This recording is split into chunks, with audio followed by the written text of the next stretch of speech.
Olá, pessoal do sexto ano, roteiro 27. No roteiro 27, nós vamos falar de evolução da indústria farmacêutica. E nós chegamos numa farmácia, tem um monte de remédio lá, né? Imensa quantidade de remédio. Cada remédio é para uma coisinha. Então vamos ver como isso aconteceu, tá? Então vamos lá. Hoje estão disponíveis no mercado tanto os compostos orgânicos naturais como os sintéticos. Então, o natural veio da natureza, tira lá da terra, beleza.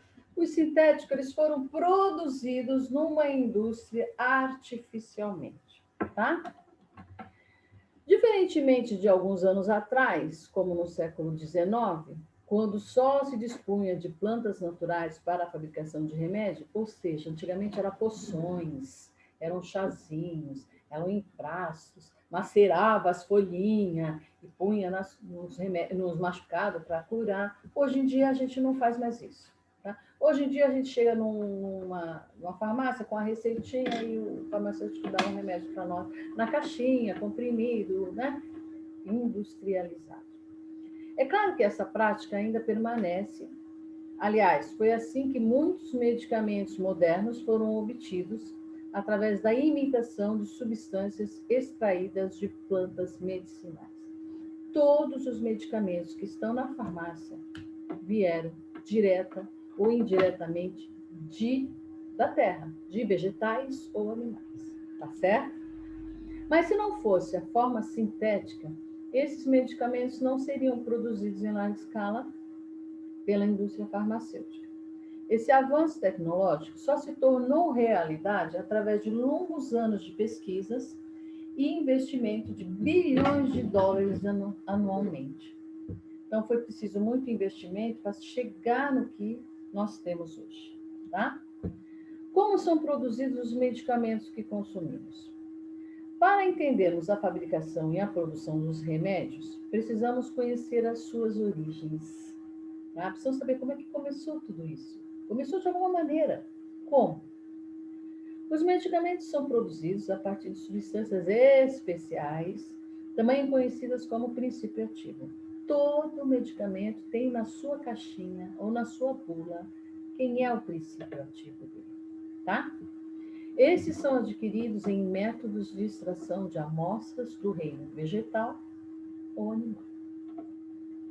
E graças ao desenvolvimento químico, é possível obtê-los de forma mais eficaz. Vale lembrar também que o medicamento é composto por excipientes, que nada mais são do que um veículo para o princípio ativo, isto é, eles têm como função elevar o volume do remédio, melhorar o seu visual por meio de revestimentos e corantes e o seu sabor, como também ajudar em sua conservação, tá?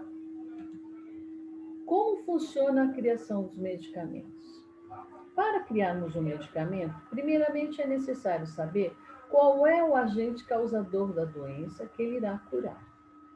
Por exemplo, pode ser um vírus, uma bactéria, um fungo ou outro agente patogênico. Em seguida, precisamos obter uma substância que tenha como função atrapalhar o funcionamento desse agente patogênico, para que ele não consiga sobreviver ou se reproduzir em nosso organismo. Para criarmos essa substância, podemos modificar a composição química do princípio ativo ou criar algo novo. Então, para criar qualquer medicamento, gente, primeiro tem que saber que doença que ele vai curar, qual é a bactéria que ele vai combater e o que é necessário fazer para atrapalhar que essa bactéria se desenvolva, se reproduza dentro do organismo. E aí nós vamos conseguir a cura, nós vamos eliminar essa bactéria de dentro do organismo. Tá certo? Então, na prática, funciona assim. O químico extrai da planta a substância de efeito curativo. Faz-se então um estudo dessa substância para determinar a sua composição química. Em seguida, parte-se para as alterações feitas em laboratórios, onde será possível introduzir modificações na composição dessa substância. Depois de criarmos essa substância, ela precisará ser analisada e caracterizada. Para isso, serão feitos testes biológicos. Um deles é a ação no próprio agente patogênico, tá? Existem também testes toxicológicos que terão como objetivo garantir a segurança do medicamento. Conhecidos como fase pré-clínica, eles serão feitos com células, órgãos isolados, modelos computacionais ou até em pequenos animais, que são as cobaias. Em seguida, quando encontrarmos as doses corretas, a partir da fase pré-clínica, serão realizados os testes clínicos em voluntários. São seres humanos. Então, aí, olha, nós temos teste in vitro, que é feito em laboratório na placa de Petri e no microscópio, né? Depois nós temos teste em animais, geralmente eles usam ratos, muitas vezes eles usam outros animais maiores, né? Depois é que eles vão partir para os testes humanos, até chegar no produto final, o medicamento, diagnóstico ou vacina. Olha lá, eles têm cor, eles têm cheiro, eles têm gosto, tudo analisado. Porque tem remédio que a gente não consegue tomar de tão ruim que é, né? Mas a grande maioria dos remédios, eles são feitos para agradar ao paladar, para poder a pessoa tomar, tá certo? Então, é importante ressaltar que os voluntários serão bem acompanhados e passarão por muitos testes. Além disso, essa etapa também é dividida em várias fases, uma vez que as pessoas serão divididas em grupos como idade, perfis, doentes, saudáveis, entre outros. Tudo para obtermos medicamentos eficazes e com menos efeitos colaterais. Por fim, os resultados obtidos serão enviados aos órgãos reguladores governamentais para aprovação. Aqui no Brasil, essa análise é feita pela Agência Nacional de Vigilância Sanitária, Anvisa, que a gente ouve muito na TV, né? Eles vão lá, se eles acharem alguma coisa errada, eles também vão punir, e assim vai.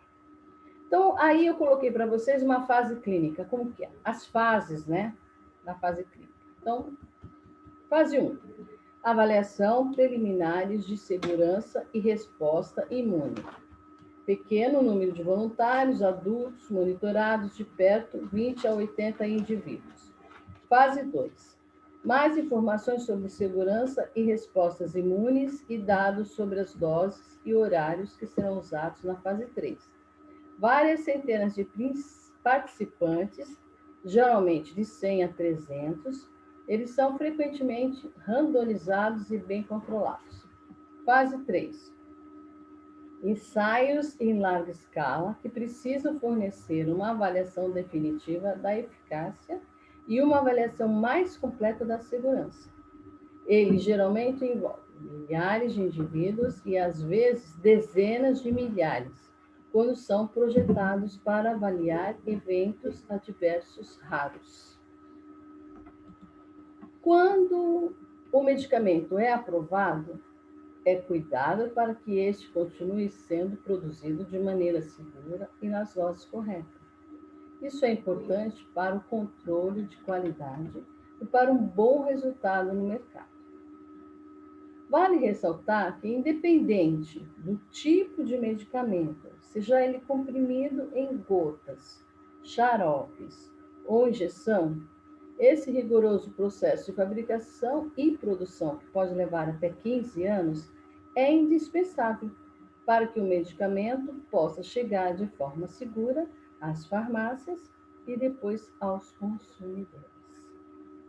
Gente, está aí a produção, olha lá, dos remédios. Tudo é produzido em larga escala porque a população aumentou muito, né? Nós temos muitas pessoas aí precisando dos remédios e aí tem que ser feito em larga escala, senão você chegar na farmácia e não tem o que você quer porque o outro já comprou, tá bom? Então, é isso aí. Com isso, vocês conseguem resolver os exercícios. Beijo grande, até a próxima.